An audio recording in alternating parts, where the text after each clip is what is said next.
अस्सलाम वालेकुम फ्रेंड्स, उम्मीद है कि आप सब खैरियत से होंगे। तो आज आप लोगों को टिप्स बताने वाले हैं कि आप लोगों के चेहरे की छाइयाँ भी दूर होंगी और आम के छिलकों को इस्तेमाल करना क्यों ज़रूरी है, ये जानिए डॉक्टर्स इसके क्या फ़ायदे बताते हैं। आम फलों का बादशाह है और हर उम्र के अफराद इसे खाना पसंद करते हैं। ये हमारी कौमी फल भी है, लेकिन हम सब ही आम खाकर उसका छिलका फेंक देते हैं क्योंकि हम इसके छिलके के हैरानकुन फ़ायदे नहीं जानते। तो आज आप लोगों को इसके फ़ायदे बताने वाले हैं। नंबर 1 पर है, आम का जो छिलका होता है वो एंटीऑक्सीडेंट से भरपूर होता है। इनमें एंटी एजेंट्स खसूसियात होती हैं। नंबर 2, आम के छिलकों के इस्तेमाल से कैंसर से बचा जा सकता है। इसमें कैंसर के मादों को ख़त्म करने की खसूसियात होती है।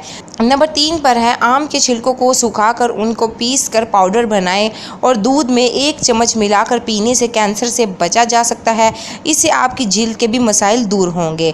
नंबर 4 पर है, आम के छिलकों को पीस कर अगर इसमें दूध या फिर अर्के गुलाब मिलाकर चेहरे पर लगाया जाए तो इससे बढ़ती उम्र के असरात कम हो जाएंगे, छाइयाँ और झुर्रियाँ भी दूर हो जाएंगी। ये आसान से इसमें 3-4 टिप्स हैं जो कि आप लोगों को फ़ायदा दे सकते हैं। इनको ज़रूर इस्तेमाल कीजिए।